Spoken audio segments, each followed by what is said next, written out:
Shalom, shalom, family. How is everyone?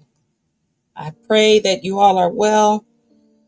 Let me connect over here and make sure everyone is hearing me there on Facebook and on Instagram. Come on in to the Melchizedek News headlines. Come on in. On this, what is it, y'all? Thursday? Thursday, February 13th. I tell you, it's going by so fast. Let me make sure everyone can see me on Facebook. There we go. Nice.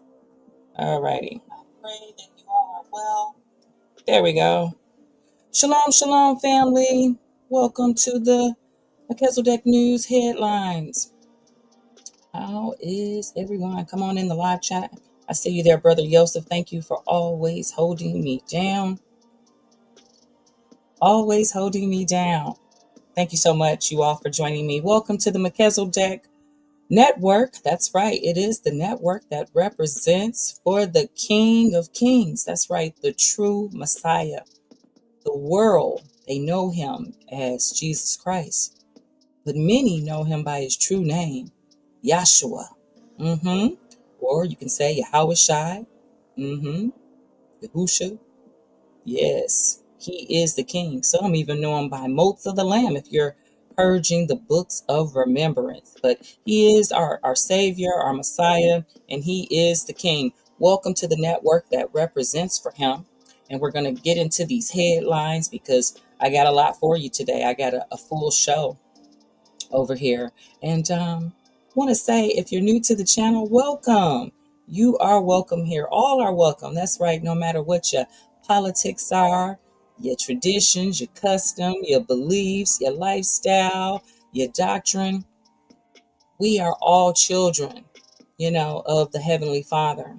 It's time that we get that memo. That's the challenge. We don't understand that we are all the children of our Heavenly Father. And that's why we must come together in unity, y'all. Unity. It's time for that, man. We need some peace, love, unity, and respect in this world right now, right? Absolutely. So thank you for joining. Click the like button as you come into the live chat and those that are watching. And if you haven't subscribed to this channel, do subscribe. This is a positive channel, bringing out the true gospel, keeping you up to date with things that are going on in the world and connecting it to the prophecies. So we do a lot over here, edifying words of encouragement. We got other brothers and sisters with their gifts that are contributing to the network. That's right. Brother Maurice, there's Blessed by Yah, there's Sister Pam, many others. You are welcome. If you have something that you'd like to contribute, this is a network. Brother Yosef and I have a dream, of community. That's what it's about. Community.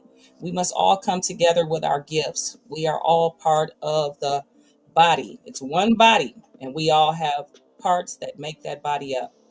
So with that being said, shalom there, Brother Maurice in the live chat. Speaking of Brother Maurice, good to see you, my brother. I want to share some words. Let's go into some precepts of the day. I got to give you some encouragement with everything that's going on, right? So I'm going to start with some words from Blessed by Yah. How about that? About preparing yourself.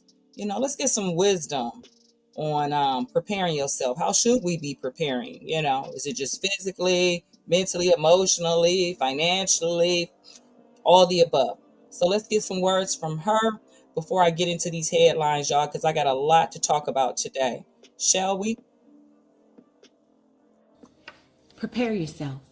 Many are telling us to prepare ourselves by getting more food and water and things that we may need in the case of an emergency. But family, I'm here to plead with you to prepare your spirit. Matthew 28:15 says, "Yea, I say unto you, come and fear not, and lay aside every sin which easily doeth beset you, which doeth bind you down to destruction.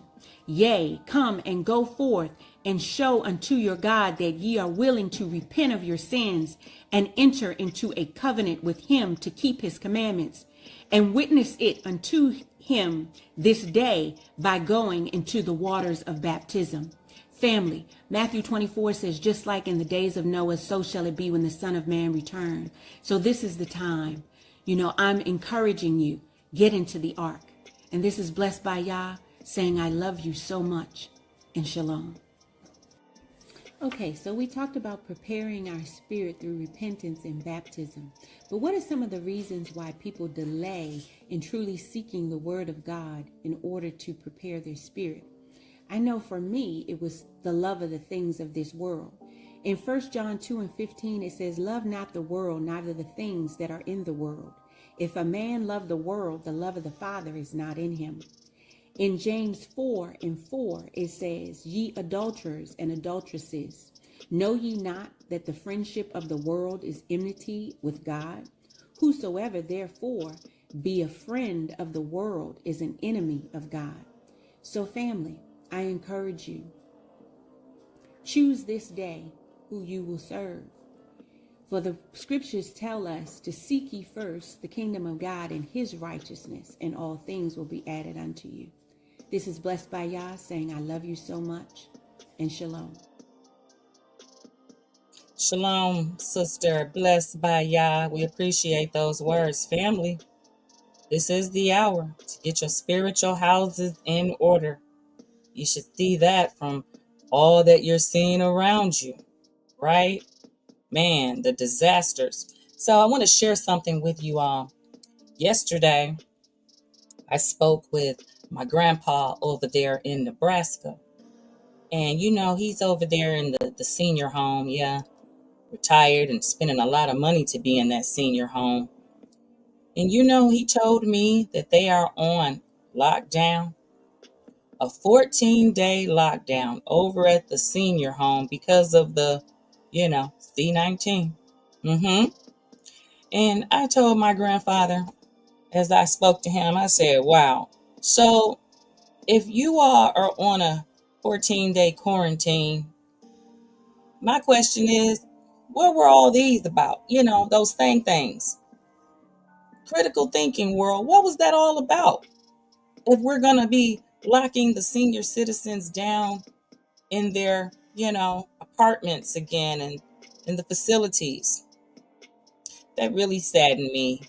And he was like, well, what can you do? But I just wanted to share that with you all because I was talking to my husband about it. And I said, I wonder how many other facilities right now are doing the same thing. And many people don't know about it. So I wanted to share that with you all so you can, understand what is going on currently out here, even, with our senior citizens. So much that we need to be praying about and really thinking about. Just like the young ladies I talked to over from LA telling me about the whole situation in Altadena. Real estate agents and the big investors coming in to buy property over there in California in the fire zone when people are still missing. What a lack of compassion. Just sweeping in and giving people offers, not even thinking about the, tragedy of what people are going through. Like people are even thinking about selling their property right now. That just happened weeks ago.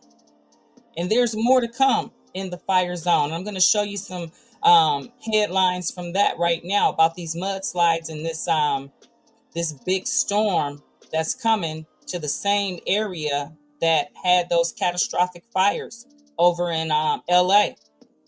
So, man, what a time to be compassionate and show some empathy. But yeah, investors coming in, offering big money, offering cash to buy property and land from those that have just lost their homes, businesses, cars, family members, everything. Just no empathy whatsoever. Who does that sound like? No empathy. Who does that sound like? I know some fallen watchers like that. They come to lie, kill, steal, and destroy. They have no empathy, no sense of it. Enough about that. I got it off my chest. Just some of the things that, people have dropped in my ear that I'm sharing with you all here on the Melchizedek News. Let's go into some footage from Fox Weather.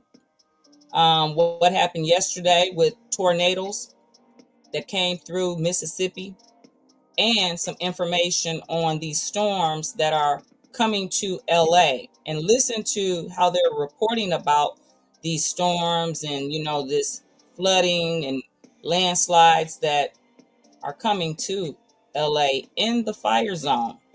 All right, let's get into the weather, shall we, y'all? I've got one that can see. You doggone right you do. All right, Patrick, that's going to be what we believe to be the tornado here in Columbia. You're looking back toward between Broad Street and Church Street around East Avenue. Law enforcement is reporting that there is some kind of debris in the tornado. It's not a huge one, but it has dropped down after entering into the town. It should be approaching Church Street. I got a rotation over the National Guard, also headed to Lakeview. Between Church Street and Mississippi, yesterday, multiple tornadoes touched down. Not sure again what that town was in Mississippi, but yeah, in the midst of what they're, we're saying were snowstorms and ice storms, man, in February, tornadoes touching down. Let's go over here to LA about these evacuation advisories, because I want to talk about this situation in LA. It's sounding really cryptic, y'all. Evacuation advisories. Check this out.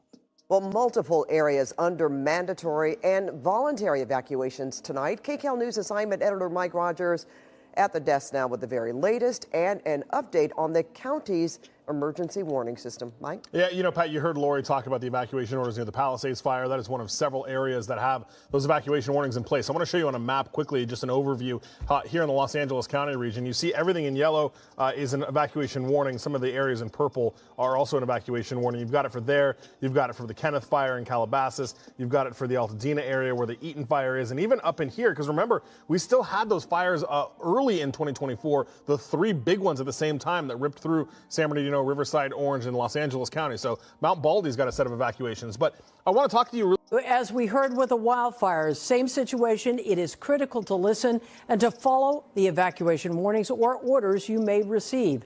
NBC4's Camilla Rambaldi. I got to say something before I play this one. Check out the hand signs, y'all. I was talking about this yesterday. The world leaders, the whole system, they talk with their hands. They have code. And before I get into this, I'm going to talk about and put my disclaimer up, because, these are my opinions. So fair use for the material being used. That's right. Fair use is permitted by copyright law that allows limited use of copyrighted material without the need for permission from the rights holders. That's right. So I want to say that because I want to say something about this LA situation.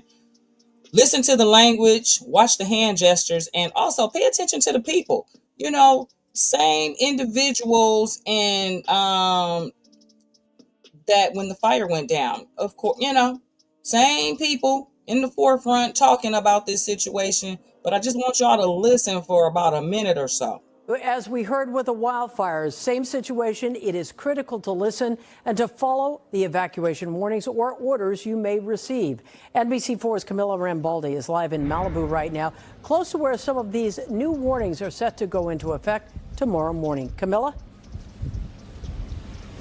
Hi, Colleen. That's right. Here in Malibu along PCH, you can see some of that scorched hillside here. And as those evacuation warnings are expected to go into effect tomorrow morning, which includes the Palisades area here, local leaders are reminding everyone to not let your guard down.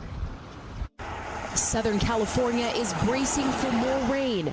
Here in Malibu, people are preparing for this next storm. Making sure we have food, things that don't need to be in the fridge in case we lose power again or anything like that. And as preparations are underway, local officials are reminding people to stay alert. So I could tell you that in the last 24 hours, both of our stations, Altadena, Malibu Lost Hills, has gone out personally to notify the homes that Public Works has told us may be in jeopardy based on the weather, but it's a forecast.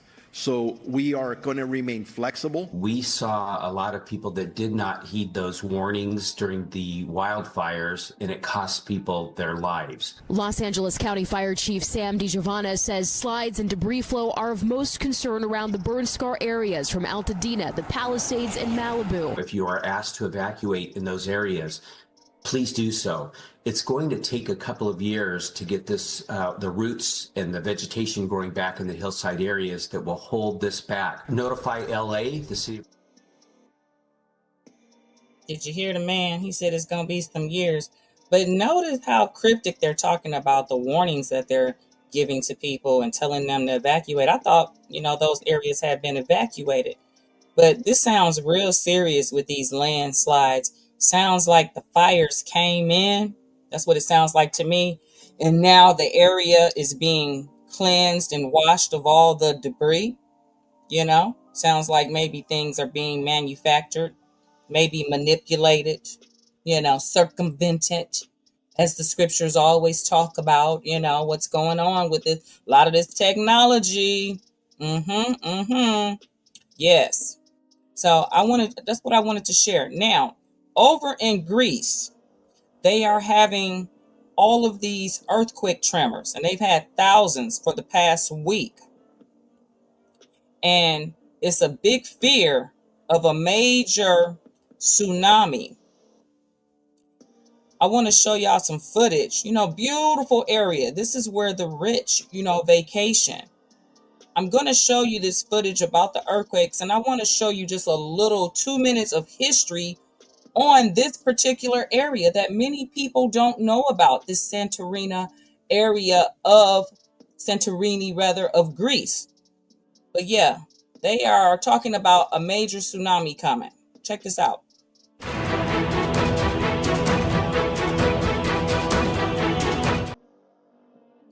And I'm using the footage from Pakistan. I do that for a reason, because I like to go around the world and gather the headlines. I'm going to interpret what they get done saying, family, for you. But check this out.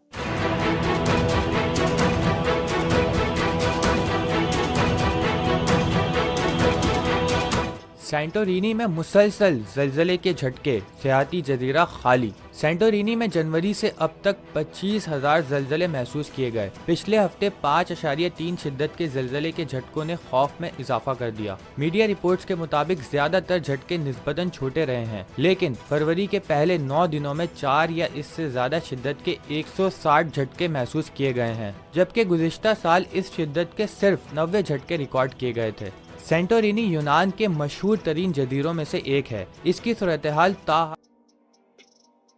Okay, let me interpret. He said, get the hell out of there right now, because it's a tsunami warning coming, because this is about to be in the ocean. That's what he's saying. He's saying run. If you in the area, that's exactly what he said. So the ChaYAH is going to interpret. I love going around the world and getting the headlines. Yes, that's what he's telling the people, and that's exactly what the people are doing. They are getting out of there in mass evacuations. They are running the hell out of there. But I was like, Santorini, isn't that the beautiful, beautiful area of the rich?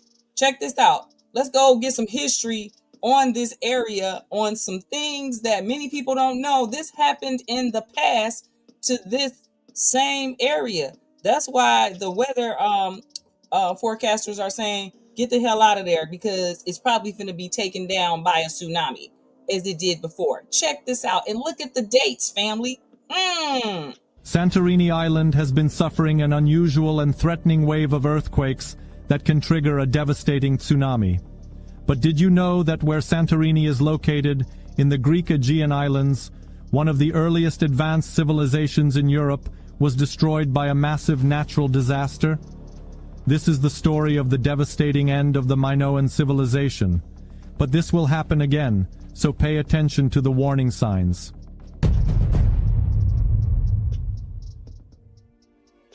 It's a crisp morning on the island of Crete, and the sun rises over the ruins of Knossos, the ancient heart of the Minoan civilization. Archaeologists and historians have long been fascinated by this advanced society that thrived over 3,500 years ago. But today, we're not just studying the past, we're living it. Through a combination of cutting-edge technology and historical records, we're piecing... All right, family. I didn't want to play too much of that because just in case there's some copyright issues and so forth with that documentary. It was about 8 minutes or so. I'm going to include the link, but you notice the date. They were talking about 1600 BC. This civilization was taken down by a tsunami.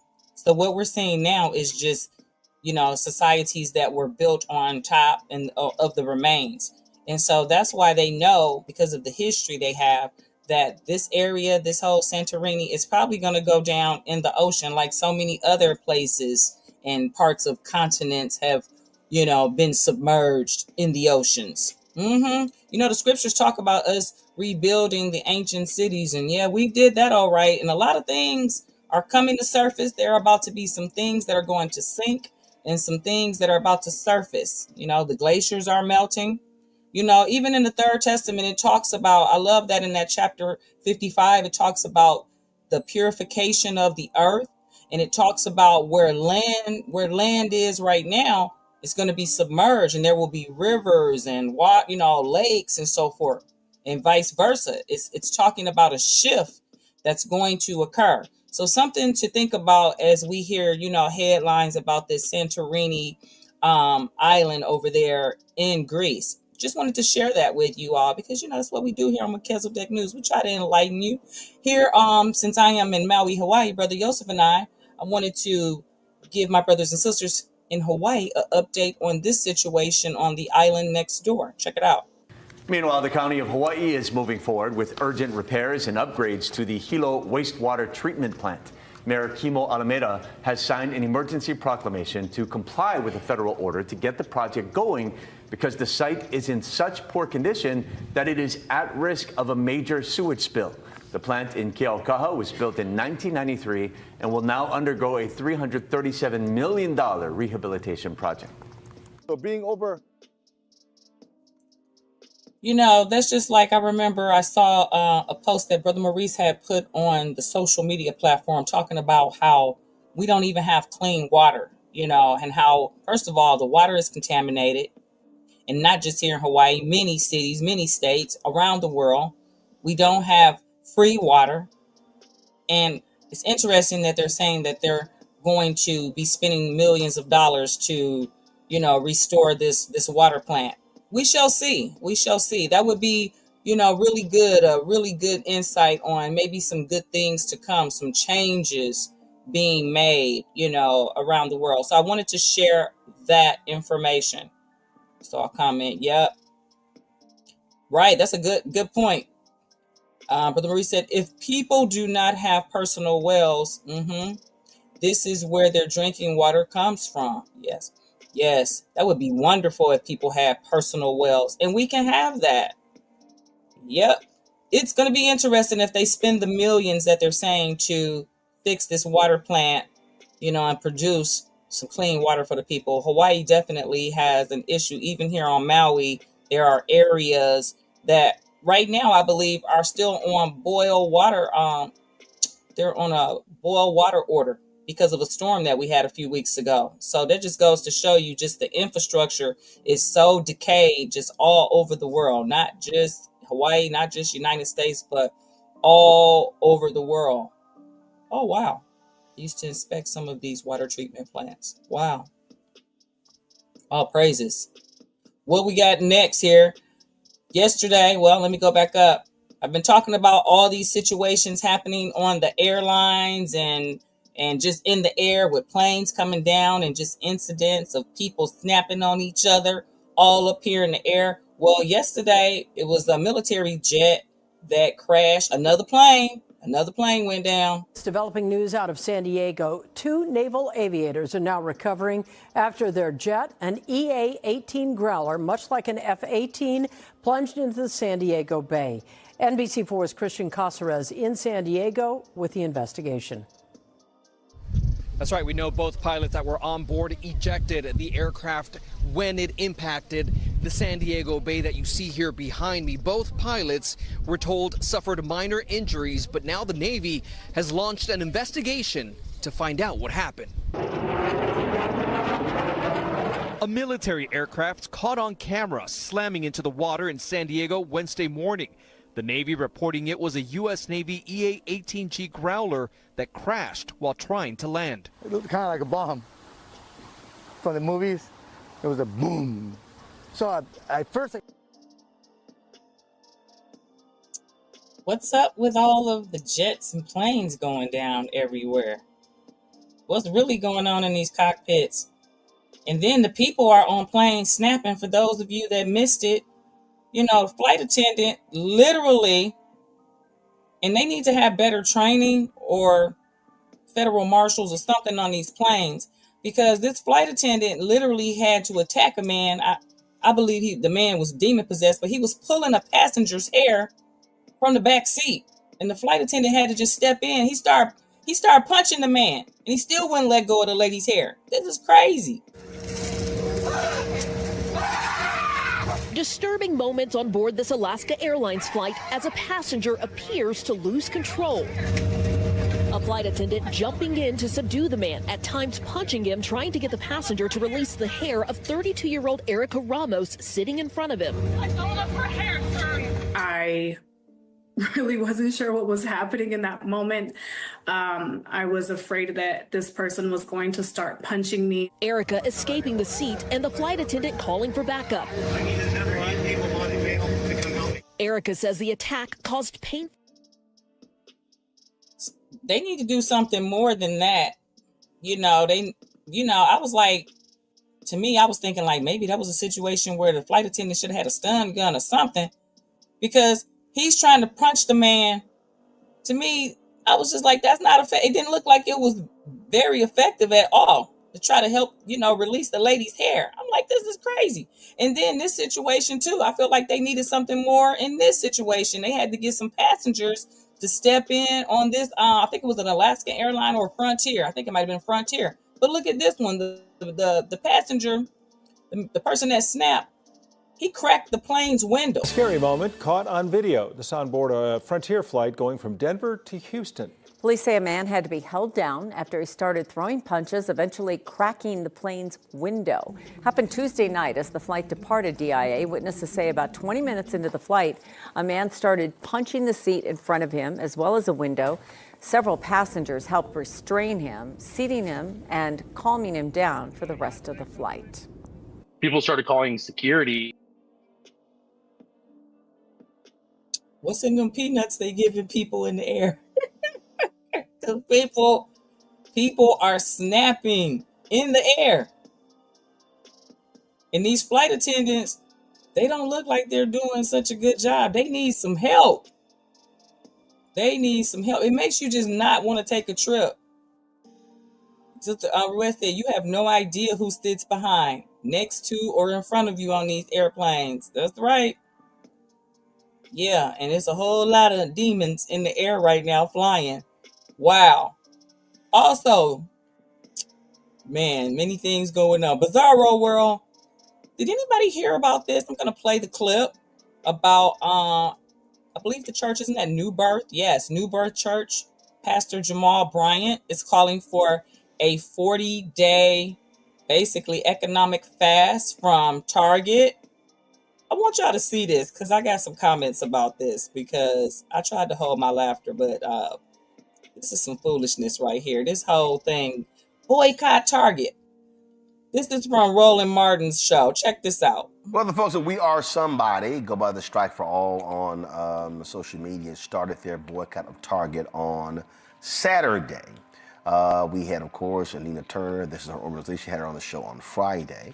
But on Sunday at New Birth Missionary Baptist Church in Atlanta, Reverend Jamal Bryant unveiled the religious leaders' response to economic empowerment. So listen to what he announced yesterday at church. calling the conscientious Christian community all over this country, the conscientious Christian community all over this country, I am calling for a 40-day fast from Target.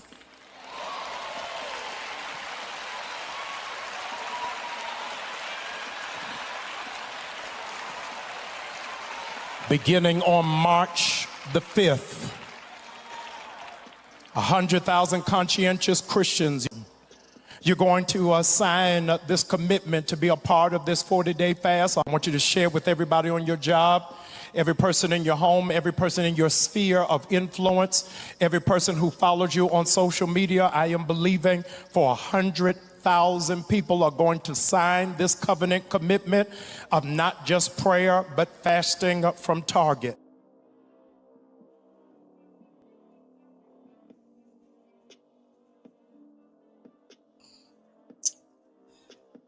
Okay. My comments. Okay. Sister ChaYAH, I want to talk to all the conscientious people of the faith. Because what is that? Conscientious Christians, he said, on this 40-day fast from Target. And a lot of people, they're like, yeah, we need to do that, Pastor Jamal Bryant. So, Pastor Jamal Bryant, look here. This is your Sister ChaYAH. And I'm also calling for a 40-day fast of you and all the other pastors and bishops around the world. I'm actually calling for a worldwide 40-day fast from offerings. Let's start today with a 40-day fast of you all not accepting offering for 40 days. Yes, let's see that kind of fast. Yes, let's see that. I know you all can do it. You're going to restrain and discipline yourselves from not accepting any offerings, tithes, and any type of monetary gifts from your parishioners. Yes, worldwide. And then let's take that money that would have been given to you all and let's help the brothers and sisters that are dealing with homelessness because of these fires and floods recently and tornadoes as well. How about that? I challenge you. That is the fast that Sister ChaYAH is calling for. A 40-day fast of restraining from receiving tithes, offering, and any monetary gifts from your parishioners worldwide. Okay, bishops, pastors, and those that are heads of churches, there you go. What y'all think in the live chat? I thought about that when I was like, yeah, that's a good fast right there. Moving along, we got the federal workers. They said last night was the deadline, and a lot of people, we're going to hear about this situation because Trump and Elon, they cleaning house, okay? This is WUSA 9 News at 11, and time is up for federal workers wanting to take that so-called buyout from the White House. Thanks for staying up with us. I'm Leslie Foster. And I'm Lorenzo Hall. So we told you about this news at 6 o'clock. A federal judge ruled the deferred resignation deal can go forward. So we went to work to find out how that decision will impact thousands of people in our area. Our Katie Lesso has been working over the last couple of hours to get some answers. Katie, we saw so many phone calls, you making them all night long. This happened fast. It certainly did, but just as quickly as the so-called buyout was allowed to proceed, the Office of Personnel Management announced the deadline to take advantage of the offer had passed. And I think it was a very generous buyout, actually. Was being the key word, because as of Wednesday night, the deferred resignation offer sent to federal workers was no longer on the table. Here's a quick timeline for you. Around 5:30 Wednesday night, a federal judge in Boston decided to allow the Trump administration's deferred resignation program for federal workers to move forward. The judge said the unions who filed the lawsuit lacked standing to bring the case. The offer, federal workers could walk away from their jobs at the end of February but continue to be paid through September. At least 65,000 workers had accepted the package as of last Thursday, the same day a judge initially paused it. On Monday, federal workers received this email letting them know that OPM intended to close the program as soon as legally permissible. At 7:13 Wednesday night, a spokesperson for OPM shared this statement that as of 7 p.m., the program was closed. At 7:43 p.m., federal workers received this email that any resignations received after 7:20 p.m. Wednesday would not be accepted. But some say the fight to get federal workers clarity is not over. What that judge ruled was that Y'all better be paying attention to what's going on out here with all these policy changes and things that Trump and Mr. Elon, Baphomet Musk are doing. 75,000 people, they said, just lost their opportunity on the buyout. It's a lot going on. That affected 75,000 federal workers. Shalom, family. Good to see you. Yes. It's crashing out. Absolutely. Absolutely. System is crashing right before our eyes, brothers and sisters, right before our eyes. Yeah. Said people missed their opportunity. They was like 720 came and he was like, okay, too bad. You out of luck. I got a comment for that. Yeah, there you go. Brother Maurice, it's going down. Mayday, it's going down. Sistah ChaYAH got all kind of special effects over here, y'all. I be having so much fun with this software. Brother Yosef knows it. Man, that's crazy. Okay. In other news, besides people losing their opportunity, this is crazy what's going on. So you got the 75,000 federal workers there, and then how about this? More thousands of employees being laid off. Employees of one Silicon Valley company are bracing for pink slips today. Meta, owner of Facebook, is trimming 5% of its workforce. KTVU Southbury reporter Jesse Gary reports now from Menlo Park. The first day of the work week brings the final day of employment for approximately 3,600 Meta employees. Beginning at 5 a.m. Monday, pink slips went out to what the company calls the lowest performers in an effort to move them out faster. It appears that they are facing some really serious financial hurdles. Not only did they do rank and file, but they also did C-suite executives. So that's eliminating, that's creating more efficiencies, if you will. The company classifies the cuts that impact countries from across the globe as performance terminations. U.S. workers are getting the bad news now. Employees in more than a dozen countries in Europe, Asia, and Africa get let-go notices February 11th through the 18th. Meta staffers in Germany, France, Italy, and the Netherlands are exempt from the cuts, according to Reuters, due to local regulations. They have agreements with those governments.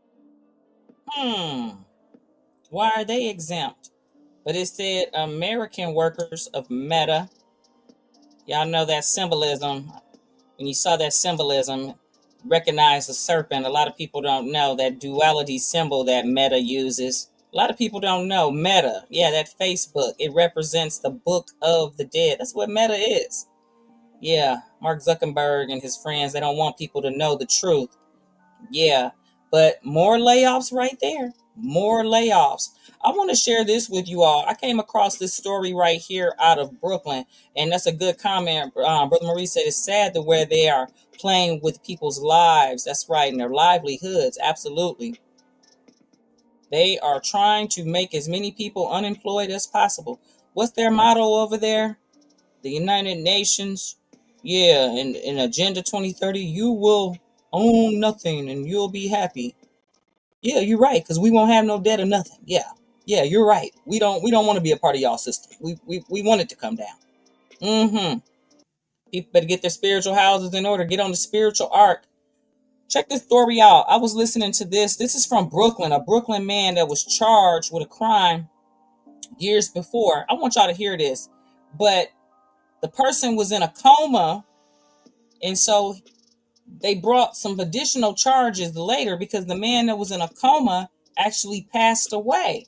And I was just like, wow, this is like a really interesting story that just really, it gave me some insight on some things. Check this out. This is out of Brooklyn, New York.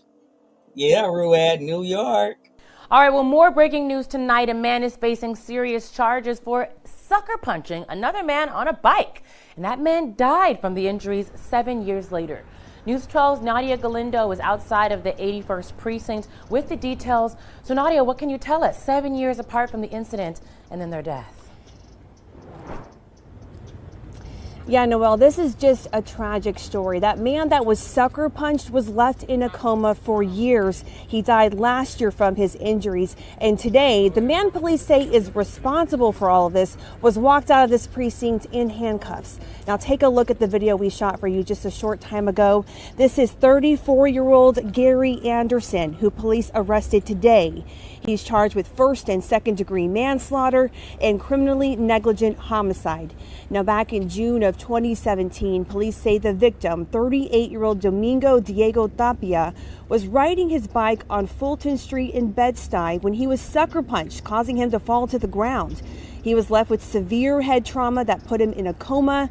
You're taking a look at video right now of a vigil for Tapia back in 2017 where his wife and two young boys were praying for a recovery. Now, we know now that he died from his injuries last March. Anderson previously pled guilty in 2019 to assault for this case. He was sentenced to 3 years in prison. Now, the Brooklyn DA's office tells me that plea was made with the understanding that if Tapia died, more charges could be brought. Now, as for the charges that Anderson now faces, those carry a maximum sentence in prison of 5 to 15 years. Reporting from outside the 81st precinct, I'm Nadia Galindo, News 12 Brooklyn. I have never seen a case like this, brothers and sisters. So they're telling me that this man was left, I guess, in a vegetative state all these years, which is against the Most High. I hate when I hear people doing that to their loved ones. And then the man had already been charged, the one that sucker punched him, the criminal, So he had been charged. And I guess, I don't know if he served whatever he was supposed to serve, but that the judge had a stipulation in the sentence and basically said, I guess if the man passed away down the road, then he would get additional charges. I have never heard of such a case, but it just really shows you that the justice system needs total reform. The system is really backwards, corrupt, jacked up. Man, there's no justice in this system. It just, everything. You're right. It was a word somebody I saw in the chat. Ludicrous. Yeah. The way they handle things, it's mind boggling sometimes. And that was one of those stories that I saw. I wanted to share with y'all. I was just like, this is bizarro world. That's all I can say. Just like this situation right here. AI doing way too much. I didn't know they had a such thing as lab grown sperm. Did y'all know they was working on lab grown sperm and eggs? Yes. What I wish I knew about lab-grown sperm and eggs could change everything. Scientists are on the brink of a revolutionary breakthrough, growing human sperm and eggs in a lab. Using in vitro gametogenesis, or IVG, experts can reprogram stem or skin cells to create gametes. While we've seen success in mice, resulting in healthy pups born from 2 males, we're still waiting for human trials. So why does this matter? IVG could be a game-changer for infertility treatments. Imagine multiple partners having their own biological children. Plus, it could end the need for human gamete donations. But wait, there's more. The public is generally positive about IVG, especially since it's less invasive than traditional IVF and uses the patient's own cells. However, ethical concerns about designer babies and solo parenting are real and need addressing. As this technology advances, regulatory bodies are gearing up for oversight. So, get ready. IVG might become a routine clinical practice in our lifetime. Intrigued? Don't forget to subscribe, like, and share for more mind-blowing updates on scientific breakthroughs.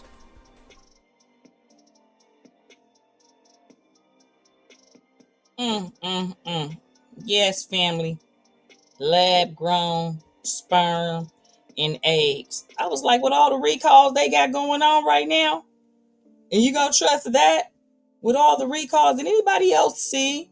I was talking about this yesterday, but some of you weren't present yesterday. Did y'all know in Colorado they got a recall on marijuana? Yes, on cannabis. It's contaminated.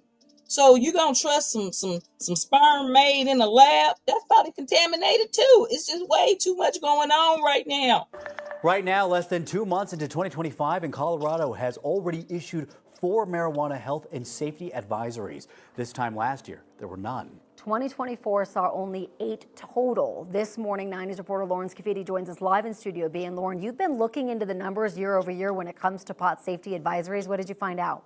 Corey, Jordan, after going through the data, I saw a lot of interesting things. The latest advisory was issued within the last week. The marijuana had total yeast and mold above the acceptable limits established by the state. The mold or yeast was found in marijuana produced by Fox Street Wellness. It was sold between March 28th and November 25th of last year. Some of the locations of sale include Fox Cannabis, Rocky Mountain Cannabis, and Snacksland in Denver, as well as Field State Dispensary and Green Farms LLC in Colorado Springs. The state recommends destroying the weed or returning it if you have it. 9 News medical expert Dr. Pio Coley agrees because contaminated marijuana can be very harmful to your body. If you think about how it's getting into our system, we're inhaling it deeply into our lungs, into the small little sacs of the lungs. And from those sacs, it can actually get directly into the bloodstream.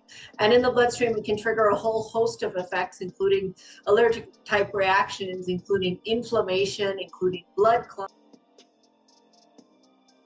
Y'all, this place is coming down. It's collapsing fast. There is a recall on pot. That's right. They put all these dispensaries up in all these different cities, and now they doing recalls on the marijuana. Oh my goodness, talking about go back and get your money. No, how about stop? It's time to stop smoking pot. They doing recalls on it. It's time to stop smoking the cannabis, people. That's what it's time for. Yes, mold is the least of their worries. They need to expose what else they doing with the chronic. Yeah, they talking about the mold and yeast. What else y'all doing manufacturing all this cannabis with all these dispensaries? Good to hear. Somebody in the chat said 3 years clean. Good. All praises. We got other recalls. You know, the chickens, of course, everybody knows what's big going on with the bird flu and the chickens being recalled because they down there in Costco and Walmart fighting, you know, fussing with each other, cussing each other out, trying to get all the eggs because the chickens is contaminated and the egg shortage. I don't even know at this point we can trust the eggs since they're killing all the chickens and the bird flu. But you want to talk about the recall of recalls? When I seen this, I was like, it's over. I'm done. I just can't.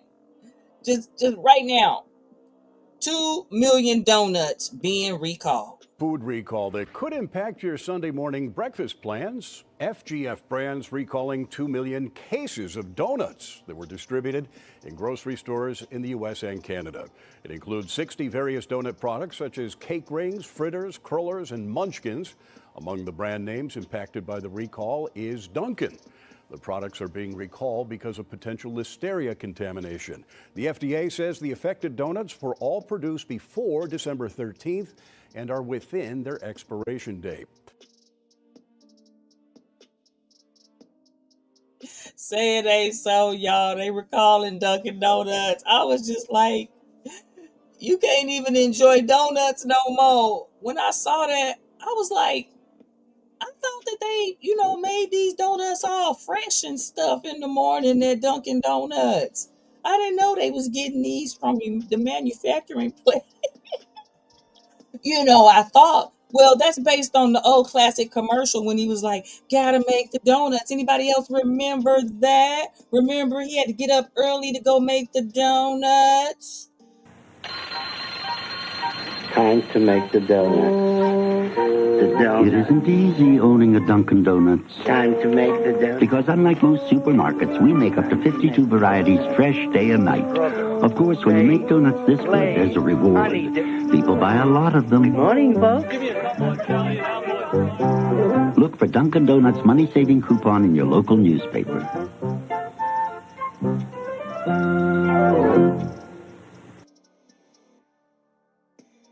That's old school right there. Y'all remember that? Gotta make the donuts. Well, the donuts is being recalled now.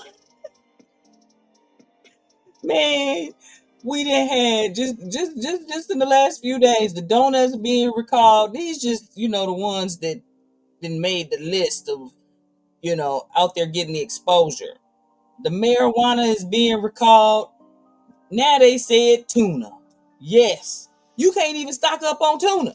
Now to the canned tuna recall. Cans of tuna sold at Trader Joe's, Walmart, and other supermarkets have been recalled because of botulism risk. The tuna was sold under the Genova, Van Camp's, H-E-B, and Trader Joe's brand names. No illnesses, thank goodness, have been reported because of the recall. But if you have any of these cans, it is highly recommended you throw them away or return them for a refund.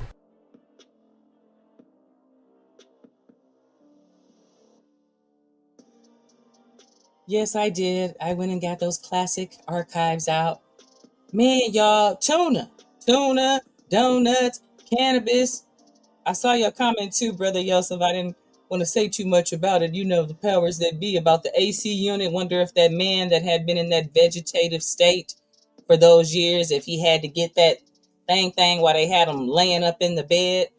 That's a really good question. I'm sure he did. That's crazy to even think about. That's just the bizarro world that we're living in. Yes, family, check this out. These bandalicious criminals is getting really, Sister Ruette, I got all kind of names of them for them. The bandalicious thugs, they getting real creative. When I saw this, I was like, wow. The criminals, man, they be really thinking. Check this story out. Good evening and thanks for joining us for the news at 6. I'm Dawn Baker. And I'm Mike Seelan. Shocking new details. We're learning more about the suspect arrested for that home invasion and attack in Savannah last month. Police say 27-year-old Tyrone Anthony is accused of posing as an Amazon employee, breaking into the home and then beating a man. It was all captured on Ring video that showed the moments before and after it happened.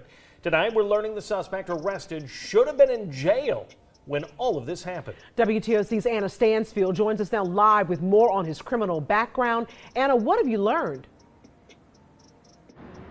Well, Mike, Don, according to the district attorney's office, Anthony's attorney had thought he had been in jail this entire time. Of course, leading to lots of questions as we search for answers as to how and why this all could have happened.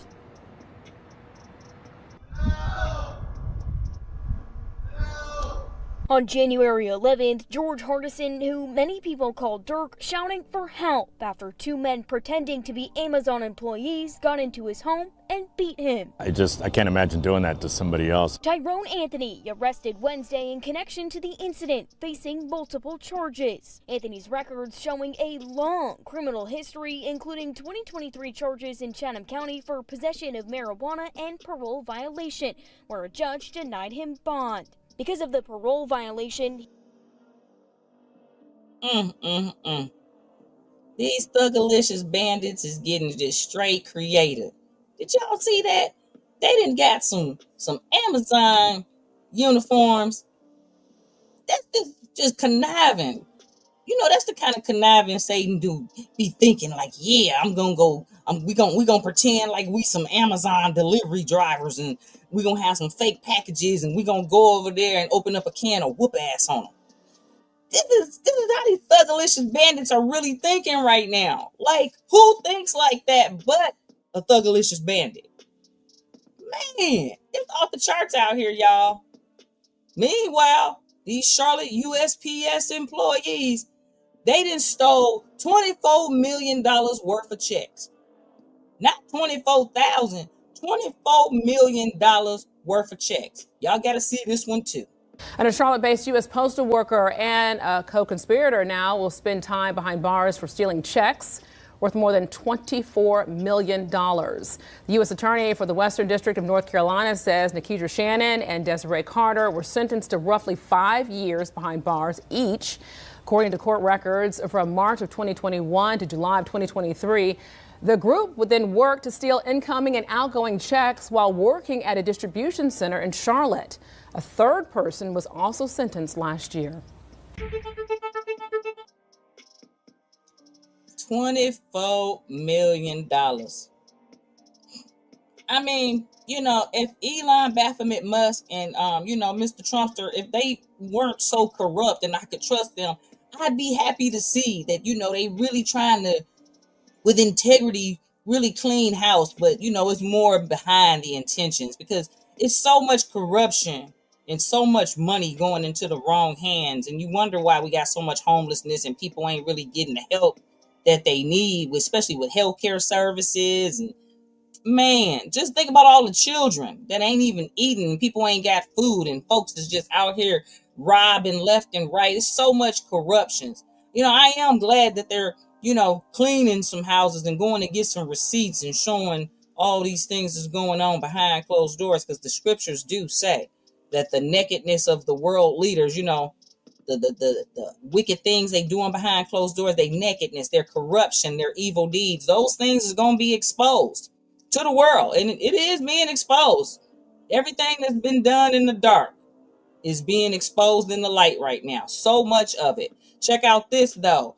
You see, they were so quick to lock up these folks for stealing that money. But then you got Chase Bank. I got to tread lightly when you talk about Chase, because man, you mentioned Chase and they got a whole lot of power. They don't like nobody to talk about them, but I'm going to bust them out on this story right here, because they sure will withhold your money when it's your money and try not to give you your money. Yeah, and Chase Bank is good for that.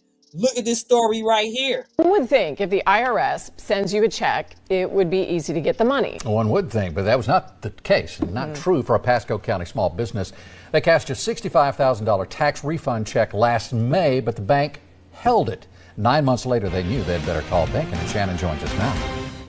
Jan Keith, not only were they not able to access this money, the bank closed the business account. The business owner tells me he couldn't get anyone to help him until he called me. Sean May owns a software development company that specializes in online gaming and says he ended up overpaying taxes and was sent this hefty refund check from the IRS for nearly $65,000. For 9 long months, though, he hasn't been able to access the money. He tells me the check was flagged by Chase Bank for potential fraud, and his account was immediately shut down. My understanding is that they have cashed the check. They do have the money. It's just not accessible to me. My account's been closed. He says he was told they were unable to verify the check, and even after he obtained a letter from the IRS that shows the check is legitimate, he's still unable to get the money. So he knew he'd better call banking to help him get his message to the right people within Chase. It just seems so ridiculous to me that that your internal processes are unable to verify the authenticity of a federal tax return check. I mean, surely they deal with plenty of federal tax return checks. Surely they know how to talk to the IRS. I don't understand why I'm different. I called Chase, and a spokesperson assured me they would look into this, and days later, I received this statement. Upon review of the case, we reached out to our customer to apologize for the delay and to let them know we are releasing their funds. Sean tells me Chase called him with the good news and told him he should have his money by the end of the week, and I will follow up to make sure that he does.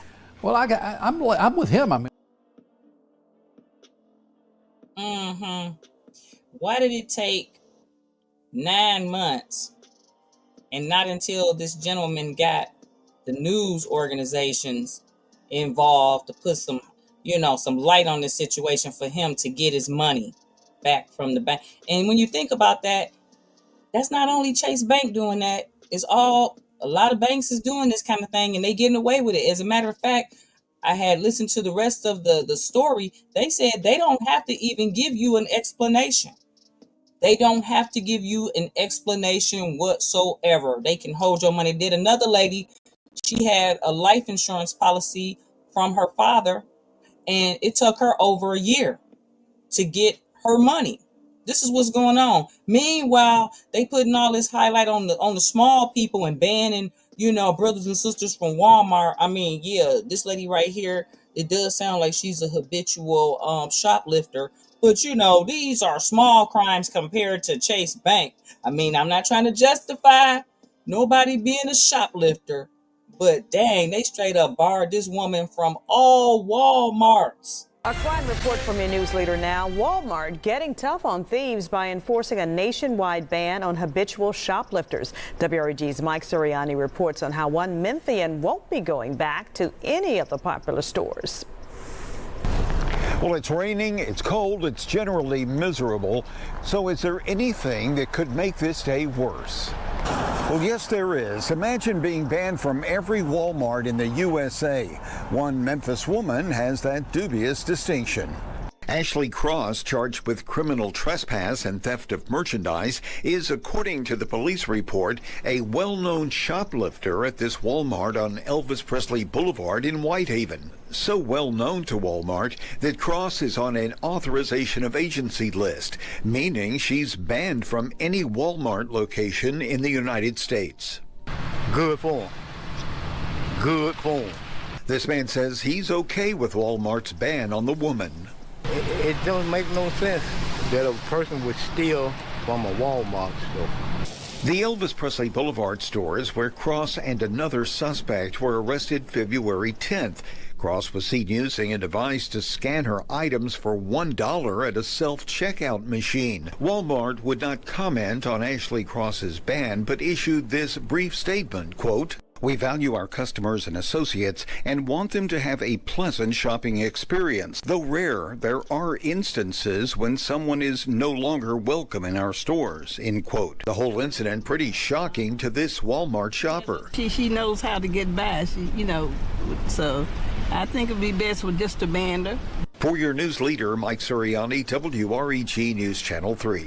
Ashley Cross remains in jail on a $7,500 bond. She is due back in court February 19th. The suspect with Cross received a misdemeanor citation for theft of property. Well, Ashley Cross is not the only person banned from ever going into a Walmart store. 48-year-old Terry Brown of Memphis has been banned from the store, too. He was arrested this week after loss and prevention officers spotted him inside the Walmart on Austin P Highway in Raleigh. Brown is also banned from Sam's Club locations. Tonight, he's charged with criminal trespass.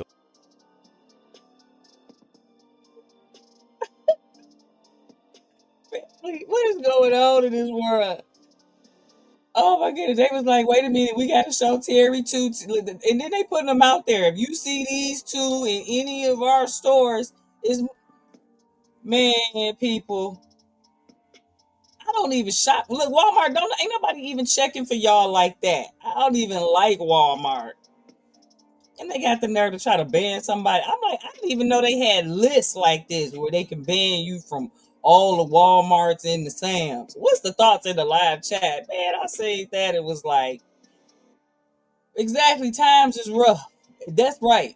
Maybe if things weren't so bad, people wouldn't have to shoplift. Maybe we should figure out the reason for the shoplifting. That's what the scriptures say. What is the reason that people are shoplifting in the first place? Yeah, powers that be. Why don't we come up for a solution of that? Man, couple of more y'all headlines before I get out of here. Hilarious. Yeah, and they got that AI technology. They used to put your photo at the entrance of the store. Now they got AI. They can, I guess, detect, right? You know, a lot of people don't like those self-scanning, those self-checkouts because they be putting your face right there for AI and they know exactly who you are. Man, what about this one right here? I saw this story too. And I'm going to be done talking about folks snapping. But this guy right here, he was so mad that he couldn't get in and get a haircut. He didn't went in here in great clips and snapped on these employees. They trying to, shut down, clean up for the day. And he mad because he can't get no haircut. So he done came in great clips and got the snapping. I'm telling y'all, these bandalicious thugs, these ratatouille thugs is out of control. Demalicious bandits. A tirade in Santee in a hair salon led to an assault with a deadly weapon charge against a man who threw a lot of shampoo. Yep, well, as you would imagine, it was caught on camera, and that video is now getting some interest on social media. NBC7's Dave Summers spoke to one of the stylists in the line of fire. We had someone kind of freak out on this. The talk around Great Clip Salon in Santee Wednesday night. I took the video of him. I just didn't know how he was going to act. Is about the video of the man identified as 27-year-old August Marriott exploding. They just threw a bunch of stuff. I'm at the Great Clips in San Stylist Jessica Shermer is the other voice on the phone. She shot the video and called 911. Yeah, pretty shaken up because we didn't know if he had anything in his pockets, weapon, knife. You don't know how someone's going to act when they just kind of like snap like that. Shermer says Marriott walked in the door just before closing time, complaining he couldn't make an appointment online. Despite the late hours, she agreed to stay and cut his hair. That was followed by a barrage of angry slurs. Big ugly glasses on your face. I should knock him off your face. Hi, yeah. After he was told to leave, it got more dangerous. You need to leave. Shut the up. After 2 minutes of this tirade, the intruder left. Shermer says that's him in the white car. On Tuesday, nearly a week after this incident, sheriff's deputies from the Santee station arrested Marriott in Chula Vista. His booking records indicate he's been charged with assault with a deadly weapon, vandalism, and a parole. Yeah, and he should be. Looks like me, an entitled gentleman. Yeah, been very entitled and straight up threw a tantrum over there at Great Clips, and they trying to get off work because wasn't nobody trying to cut his hair. I tell you, man, they snapping out here. More to come. Stay tuned. To be continued, family. They snapping. Yeah, the world is truly a stage. Family, want to know your thoughts about this before I get ready to leave out, because I'm glad somebody did a video about this, because I've been seeing this too, and I kept my opinion to myself. But you know what? I didn't have to say anything because this lady said it for me, and I'm going to share it with y'all. What's going on with Blue Ivy? Now, I don't know if you girls remember when you were 12, but I wasn't playing in this league as a 12-year-old. Everybody is, maturing at different rates. And some of you girls, when you were 12, maybe this is what was happening for you. But I can guarantee you that none of your moms were like, let's get a push-up bra for that, okay? Because even though you're 12, I want you to look like you're 21. And I want to go ahead and speed up this boring part of your life called childhood. God, when'll that be over, right? Push-up bra. Everywhere you go from now on, we're going to go strapless with a push-up bra, because we got to push those babies up, because real life is calling, and the sooner we can objectify you, because that's what's going to happen anyway in life, the better, right? Like, you can't learn any younger. So Crazyville is what I have to say to you right now.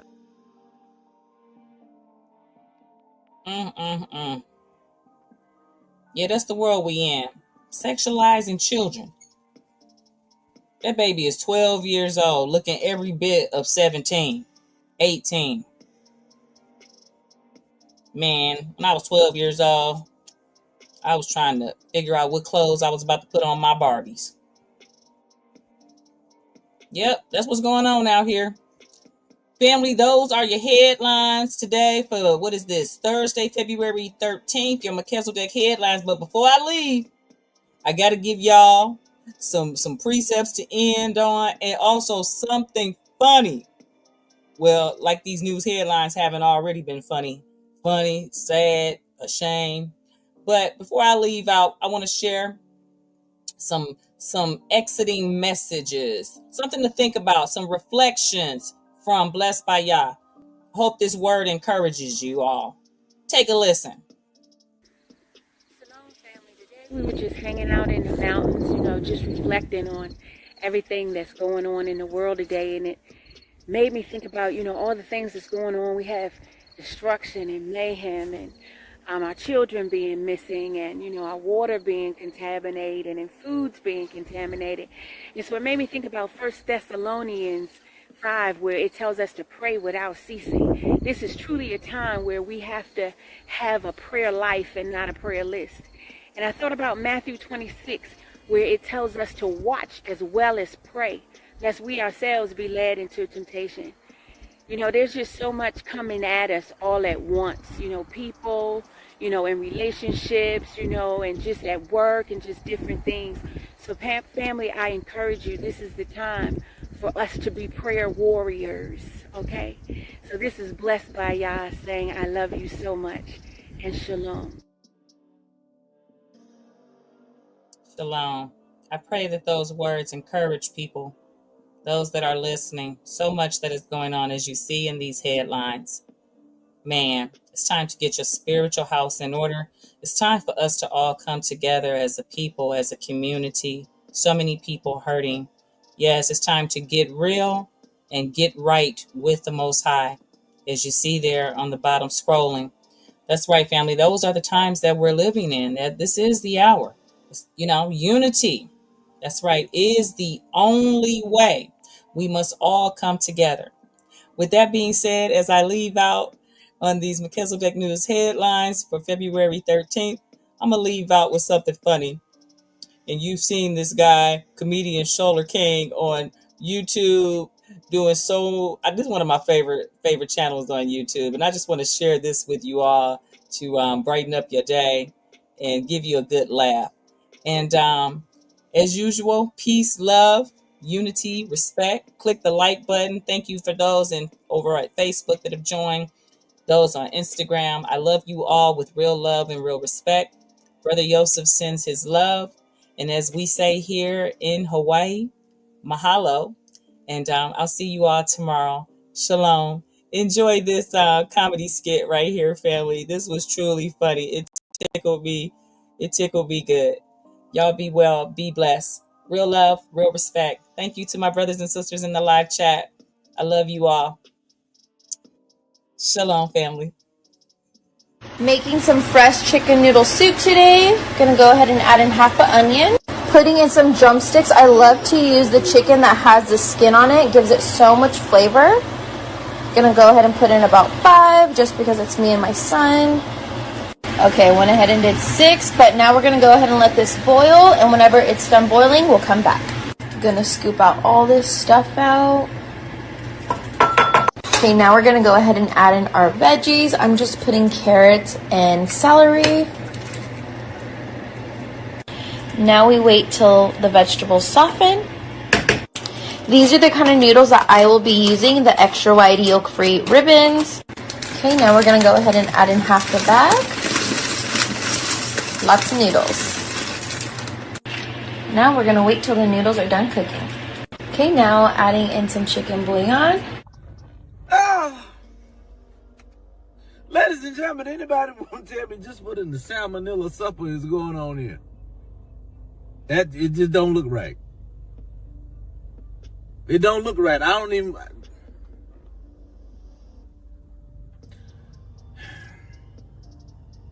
hope that chicken noodle soup is not for somebody to get well.